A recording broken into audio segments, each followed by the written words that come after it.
Indie games come and go, and it takes a great hook to make even a good indie game stand out. A pinball hack and slash game is certainly a good hook, and Creature in the Well is certainly a standout in the indie category. Its well-refined bumper physics and addictive loop of catching and hitting balls is something I found myself constantly hooked by, even if some of the levels felt repetitive, and the story left, in my opinion, too much to be desired.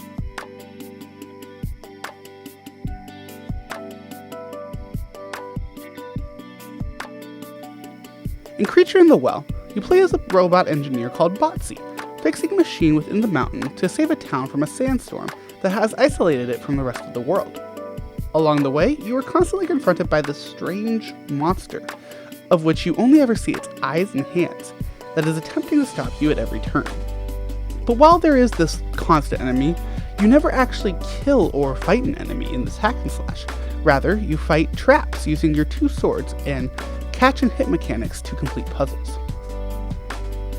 On paper, Creature in the Well is a game that shouldn't work. Who would come up with hack and slash pinball?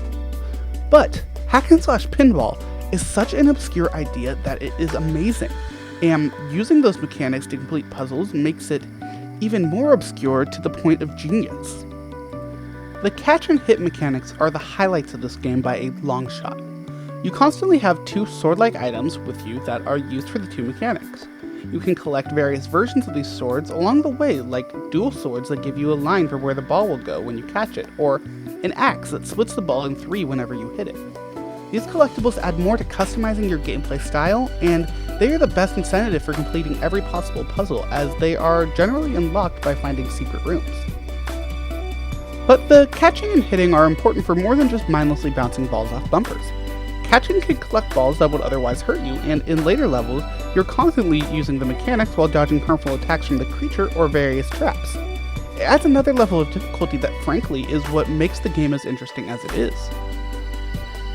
The game is at its best when it's challenging you, which unfortunately only really happens at the beginning and the end of the game. I found most of the puzzles to be rather easy until the last couple of levels that I played, and most of the difficulty I encountered at the beginning of the game was from learning the new mechanics. With exception, of course. That said, just because the puzzles were easy didn't mean that I didn't have fun. I still loved figuring out the physics of each bumper and how each puzzle works. I just wanted more puzzles where I had to think 2 or 3 bounces ahead, rather than just what I immediately needed to hit. Follow-through feels like the name of the game when it comes to what this game is lacking.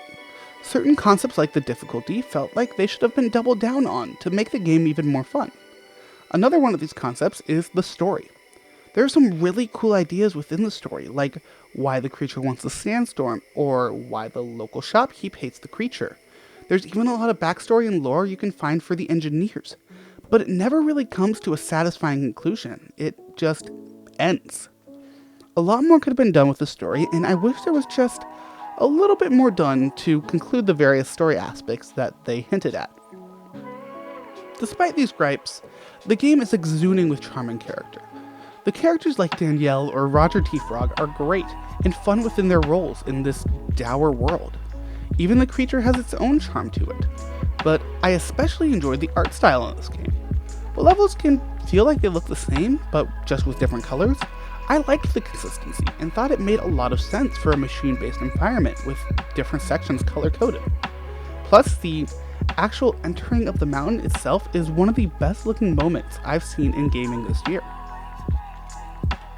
Creature in the Well is a game that uses a unique take on hack and slash, and does it almost perfectly. It's creative, beautiful, and most importantly, fun.